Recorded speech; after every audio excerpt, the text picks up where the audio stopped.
नमस्कार, हमारे खास कार्यक्रम चर्चा में आपका स्वागत है। मैं हूं प्रखर श्रीवास्तव। पिछले कुछ दिनों से लगातार यह खबर आ रही है कि सियासी तौर पर महाराष्ट्र में कुछ बड़ा होने वाला है। आज एक ऐसा ही बयान एनसीपी नेता और शरद पवार की बेटी सुप्रिया सुले ने दिया है। उन्होंने कहा है कि जल्द ही दो सियासी धमाके होने वाले हैं, एक दिल्ली में होगा और एक महाराष्ट्र में होगा। आखिर सुप्रिया सुले किस तरफ इशारा कर रही हैं? पिछले कुछ दिनों से यह खबर गर्म है कि एनसीपी के वरिष्ठ नेता अजीत पवार अपने चाचा शरद पवार का साथ छोड़कर बीजेपी का दामन थाम सकते हैं। लेकिन अब अजीत पवार ने यह बयान दिया है कि वो हमेशा एनसीपी में थे और एनसीपी में रहेंगे। लेकिन इसके बाद भी अटकलों का दौर खत्म नहीं हो रहा है। करीब करीब सभी राजनीतिक जानकारों का मानना है कि अगले कुछ दिनों में महाराष्ट्र की राजनीति में जरूर कुछ बड़ा होने वाला है। आज हम इन्हीं सब मुद्दों पर बात करेंगे और इन मुद्दों को समझने की कोशिश करेंगे कि आखिर अजीत पवार के बीजेपी से हाथ मिलाने की खबर में कितना दम है और अगर ऐसा हो जाता है तो देश की राजनीति पर इसका कितना व्यापक असर पड़ेगा। और इन्हीं सब मुद्दों पर बात करने के लिए हमारे साथ मौजूद हैं खास मेहमान। हमारे साथ जुड़ चुके हैं ओपी तिवारी जो वरिष्ठ पत्रकार है, साथ ही हमारे साथ जुड़ेंगे समीर चौगांवकर जो वरिष्ठ पत्रकार है। समीर साहब, आपका बहुत बहुत स्वागत है दूरदर्शन में। तो समीर साहब, ये जो कहा है अजीत पवार ने कि मैं एनसीपी में था, मैं एनसीपी में रहूंगा, ये सिर्फ बयान माना जाए या इसका क्या राजनीतिक मतलब निकाला जाए, या अजीत पवार फिर कुछ दिनों के लिए इस मामले को ठंडा करने के लिए इस तरह का बयान दे रहे हैं? आपकी राय क्या है इस बारे में? देखिए, जिस तरह से महाराष्ट्र की राजनीति में पिछले कुछ दिनों से लगातार चर्चा चल रही है कि शरद पवार से अलग होकर अजीत पवार भारतीय जनता पार्टी के साथ जा सकते हैं, तो मुझे लग रहा है कि अजीत पवार ने अभी सिर्फ यह संदेश देने की कोशिश की है कि फिलहाल मैं एनसीपी में हूं, अभी कल क्या होगा इसकी कोई गारंटी नहीं है। फिलहाल एनसीपी के अंदर और मतलब इस मामले को बहुत ज्यादा तूल देने की कोशिश की क्योंकि मीडिया से बचना चाहते हैं। लेकिन मैं अजीत पवार की राजनीति को लेकर एक आपको किस्सा बताना चाहता हूं कि 2004 में जब राष्ट्रवादी कांग्रेस और कांग्रेस की सरकार महाराष्ट्र में फिर से बनी थी, तो उस समय राष्ट्रवादी कांग्रेस के विधायक ज्यादा थे, 72 के करीब विधायक आए थे और कांग्रेस के 69 विधायक थे। उस समय अजीत पवार ने शरद पवार पर काफी जोर डाला था कि हमें मुख्यमंत्री का पद लेना चाहिए राष्ट्रवादी कांग्रेस को, लेकिन शरद पवार ने मुख्यमंत्री का पद कांग्रेस को दे दिया था। इस बात पर अजीत पवार काफी, इसकी वजह क्या आप मानते हैं? ऐसा क्यों किया होगा शरद पवार ने? मुझे लग रहा है इसके दो वजह थे। एक ये वजह था कि हो सकता है कि उस समय शरद पवार नहीं चाहते हो कि अजीत पवार को मुख्यमंत्री बनाया जाए, या उस समय छगन भुजबल भी शरद पवार के बहुत क्लोज रहे थे, तो शरद पवार शायद उनको नहीं चाहते होंगे, या शरद पवार की लंबी राजनीति होगी, शरद पवार सोच रहे होंगे कि महाराष्ट्र में मैं कांग्रेस को ज्यादा स्पेस देके केंद्र में मैं कांग्रेस से ज्यादा स्पेस ले लूंगा और हो सकता है आने वाले समय में 2009 के चुनाव में मैं प्रधानमंत्री बन सकूं। अच्छा। तो शरद पवार उस समय दिल्ली की राजनीति पे ज्यादा फोकस कर रहे थे बनिपत महाराष्ट्र की राजनीति पे। लेकिन अजीत पवार शुरुआत से महाराष्ट्र की राजनीति में उन्होंने फोकस किया, वो कभी दिल्ली की तरफ उन्होंने देखा नहीं। बिल्कुल। जब शरद पवार ने कांग्रेस को मुख्यमंत्री का पद दे दिया, लेकिन उसके बाद छगन भुजबल को उप मुख्यमंत्री बना दिया गया, अजीत पवार उप मुख्यमंत्री नहीं बने थे।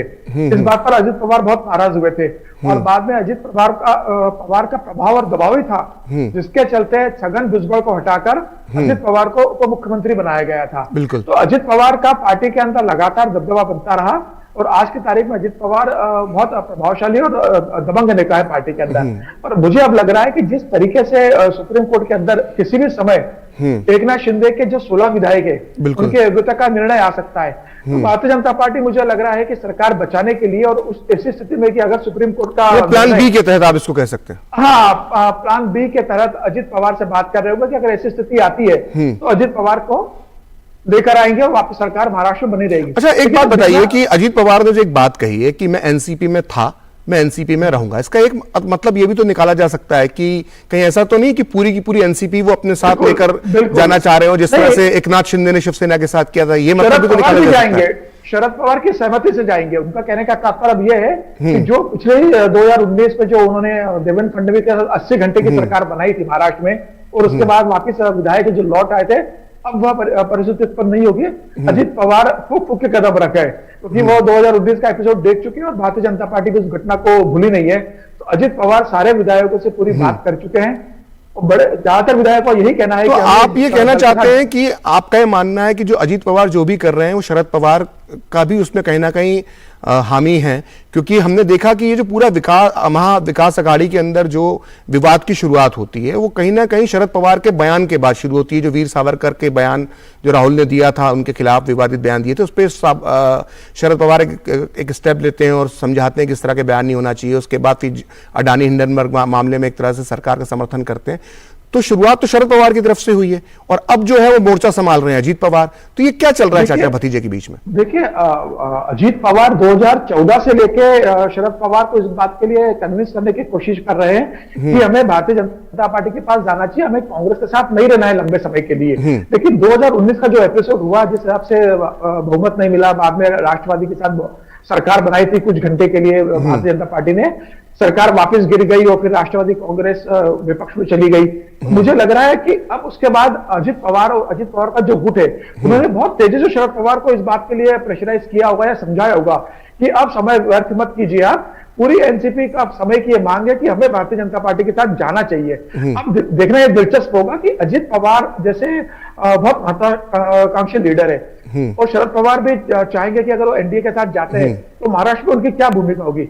देखिए, अब मंत्रित्व लिमिट के बाहर बन नहीं सकते। महाराष्ट्र में एकनाथ शिंदे मुख्यमंत्री है, देवेंद्र फडणवीस उप मुख्यमंत्री है।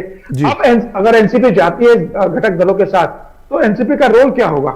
क्या अजित पवार को क्या एक और मुख्यमंत्री उप मुख्यमंत्री बनेंगे? मुख्यमंत्री तो बन नहीं सकते। अगर एकनाथ शिंदे के 16 विधायक डिस्क्वालीफाई हो जाते हैं तो ऐसी स्थिति में क्या भारतीय जनता पार्टी अजित पवार को मुख्यमंत्री बनाएगी, जिसको उन्होंने 2 साल पहले उप मुख्यमंत्री का पद दिया था? तो क्या वापस महाराष्ट्र में कोई मराठा लीडर मुख्यमंत्री बनेगा जैसे एकनाथ शिंदे बना था? तो अब मुझे लग रहा है कि भारतीय जनता पार्टी भी मराठा लीडर की तरफ देख रही है, क्योंकि भारतीय जनता पार्टी के पास महाराष्ट्र में कोई दबंग मराठा लीडर नहीं है। इसी कारण भारतीय जनता पार्टी एकनाथ शिंदे को लेकर आई है कि महाराष्ट्र में मराठा का एक बड़ा वर्चस्व, बड़ा वोट बैंक है। जी, समीर साहब हमारे साथ ओपी तिवारी साहब जुड़ चुके हैं, वरिष्ठ पत्रकार हैं। तिवारी जी, आपका बहुत बहुत स्वागत है दूरदर्शन न्यूज में। आज सुप्रिया सूले का एक बयान आता है कि देश में 2 सियासी धमाके होने वाले हैं। पहला सियासी धमाका दिल्ली में होगा और दूसरा सियासी धमाका जो है वो महाराष्ट्र में होगा। सुप्रिया सूले किस सियासी धमाके की तरफ संकेत कर रही? पा रहा हूं, सुप्रिया सूले सुप्रीम कोर्ट के उस फैसले का इंतजार कर रही हैं जिसका पिछले 6 महीने से पूरा महाविकास अघाड़ी कर रहा है। इसके अलावा तो कोई, अब वो जिस धमाके की बात वो कर रही हैं वो अजीत पवार का भाजपा में जाने को वो धमाका नहीं मानेंगे। अच्छा, वो तो धमाका उसी को मानेंगे कि एकनाथ शिंदे या देवेंद्र फडणवीस एनसीपी में चले जाए। वो उस तरह धमाका, ये धमाका होने से रहा। जी, रही बात ये कि ये अजीत पवार को जो खंडन करना था वो आज उन्होंने कर दिया है, लेकिन लोगों ने पूछा भी नहीं शायद, और उन्होंने बताया भी नहीं कि वो अपने ट्विटर हैंडल से और दूसरे सोशल मीडिया अकाउंट से वो घड़ी का चिन्ह हटा चुके हैं। और राजनीति में कभी भी कुछ भी हो सकता है। जब 2019 में उन्होंने देवेंद्र फडणवीस के साथ जाकर के सुबह सुबह शपथ ली थी, उसके ठीक 1 दिन पहले तक भी अजीत पवार क्या बोल रहे थे, इसका याद किया जाना चाहिए। बिल्कुल। अच्छा समीर साहब, ये बताइए कि जब आपने बात कर रहे थे कि उनकी एक नाराजगी की, बहुत दिनों से वो नाराज चल रहे हैं पार्टी में और उसकी वजह आपने पूरा इतिहास बताई, आज सुप्रिया सूले का भी एक बयान आया, तो क्या अजीत पवार की नाराजगी की वजह सुप्रिया सूले भी हैं? जिस तरह से उद्धव ठाकरे और राज ठाकरे और ठाकरे परिवार में जिस तरह से हुआ था, क्या एक वजह सुप्रिया सूले भी उनकी नाराजगी की वजह है अजीत पवार की? देखिए, जब शरद पवार ने राष्ट्रवादी कांग्रेस पार्टी का गठन किया था और उसके बाद जब महाराष्ट्र की सत्ता जो रही है, महाराष्ट्र का जो संगठन रहा है वो अजीत पवार के साथ आए। सुप्रिया सूले को कभी भी शरद पवार ने महाराष्ट्र की राजनीति में स्पेस नहीं दी और जानते थे शरद पवार कि अजीत पवार के साथ सुप्रिया सूले की पटरी नहीं बैठेगी और दोनों बेटी और भतीजे में से एक को चुनना होगा, तो भतीजा बहुत पावरफुल है और पार्टी तोड़ सकता है। तो उन्होंने यह घर का झगड़ा सार्वजनिक रूप से पार्टी के अंदर न हो, इसके लिए उन्होंने बेटी को सांसद बनाया। और आप देखें कि सुप्रिया पूरे कभी भी सक्रिय रूप से महाराष्ट्र की राजनीति में नहीं रही। महाराष्ट्र के विधायकों में, राष्ट्रवादी कांग्रेस के संगठन में, वहां के निर्णयों में अजित पवार ही, लेकिन 2019 में तो बहुत सक्रिय नजर आ रही थी वो। नहीं, अब देखिए, शरद पवार की बेटी है, महाराष्ट्र सूले को इस बात का बहुत अच्छे से अंदाज है, भले ही वह बारामती से सांसद हो, लेकिन राष्ट्रवादी कांग्रेस की जो ताकत है वो महाराष्ट्र की राजनीति में है। तो वह इस बात की भी उम्मीद कर रही होंगी कि हो सकता राष्ट्रवादी कांग्रेस का प्रमुख चुन लिया जाए, हो सकता है कि वो अध्यक्ष बन जाए। अजीत पवार महाराष्ट्र की राजनीति देखे तो सुप्रिया सुले तो चाहेंगे कि भाई वो खाली एक सांसद के रूप में नहीं रहे, बिल्कुल वो पूरी पार्टी को कंट्रोल करे। तो भविष्य में पार्टी पे कौन नियंत्रण करेगा, ये भी आपस का एक मामला है।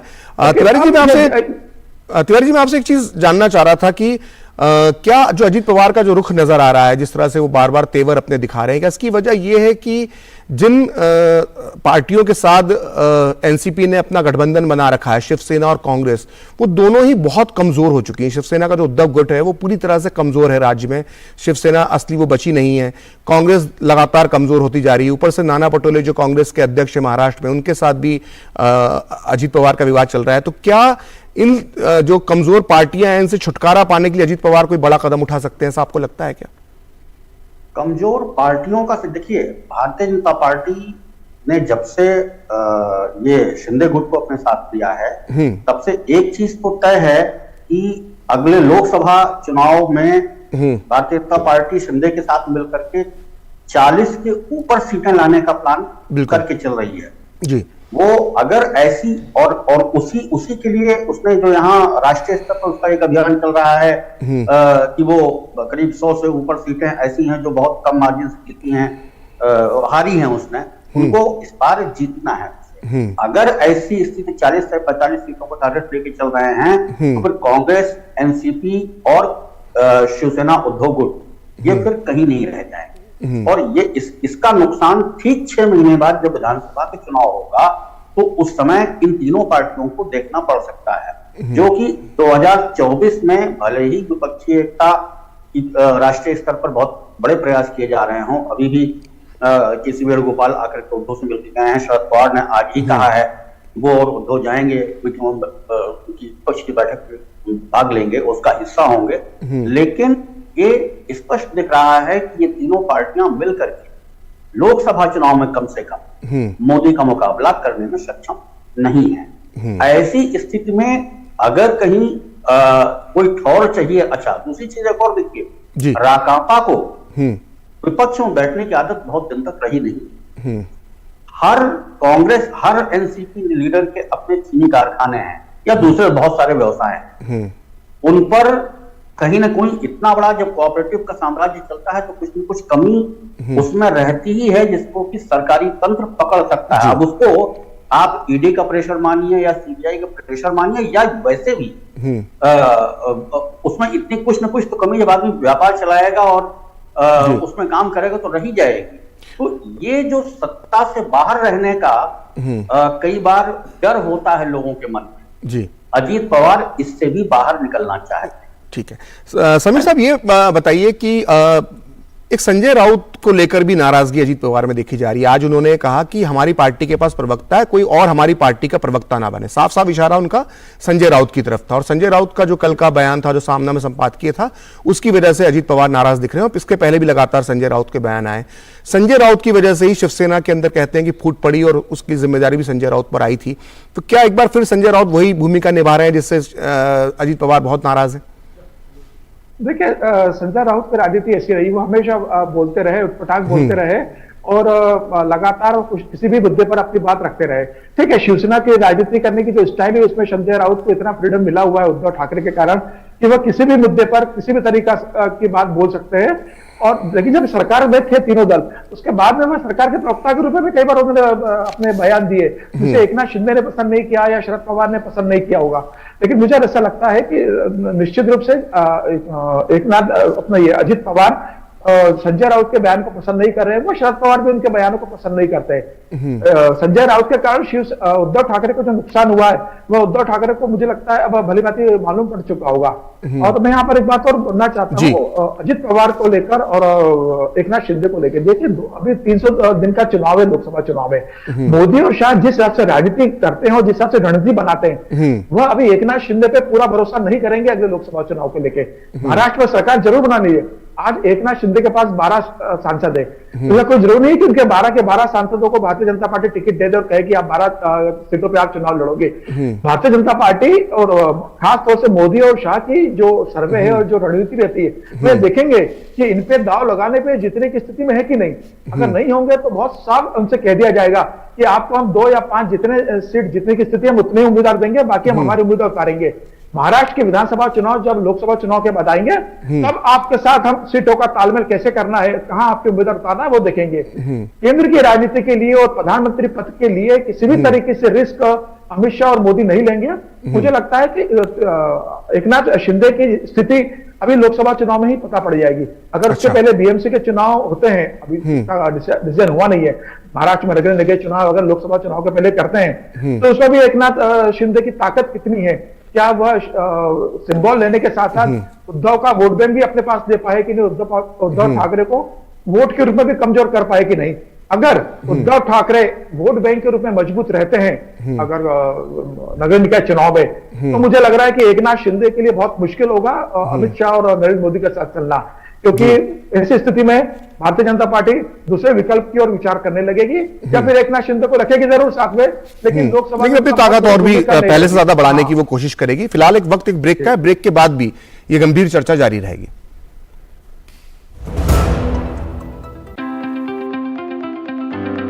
Cooking is a great way to bring people together.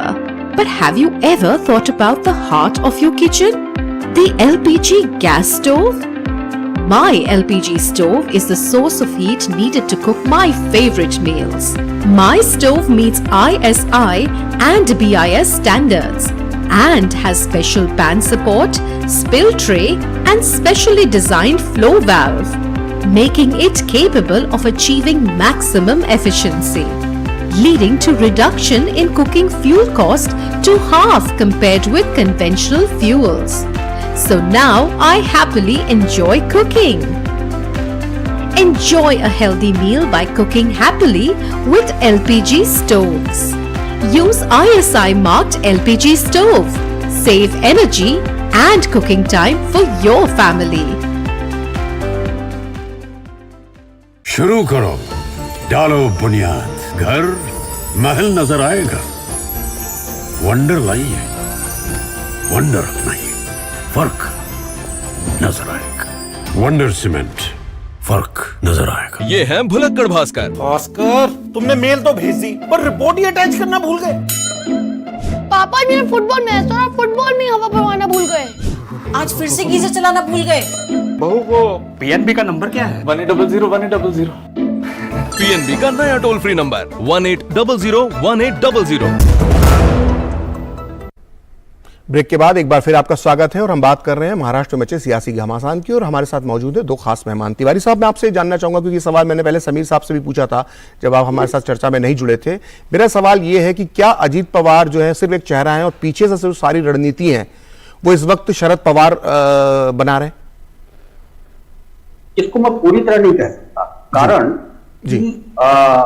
जिस सक्रियता के साथ शरद पवार विपक्षी एकता की मुहिम में भी जुटे हुए हैं, और आज ही उन्होंने कहा है, कुछ दिन पहले मल्लिकार्जुन खड़गे से, मुकेश गोपाल से और राहुल गांधी के साथ बैठ दिल्ली में चर्चा हुई है, और आगे भी जो चर्चाएं होंगी उसमें वो शामिल भी होंगे, और उसमें जो भी कार्यक्रम पे होंगे उसका हिस्सा होंगे। देखिए, शरद पवार अपने दोनों हाथों में लड्डू रखना चाहते हैं। आपको अगर पिछली सदी के अंतिम दशक के कुछ राजनीति याद हो, जिस समय देवेगौड़ा प्रधानमंत्री बने थे, जिस समय इंद्र कुमार गुजराल प्रधानमंत्री बने थे, किसी भी तरह से अगर भारतीय जनता पार्टी 273 से नीचे सरक के आती है, तो वैसी स्थिति में ये मत बोलिए कि शरद पवार प्रधानमंत्री पद के सबसे प्रबल दावेदार हो। जी, आप 90 के दशक की बात कर रहे हैं, मैं तो 70 के दशक की आखिरी की भी बात करना चाहूंगा कि 1978 में उन्होंने किस तरह से महाराष्ट्र की सत्ता पाई थी, वो भी देश ने पूरा देखा था। जी बताइए।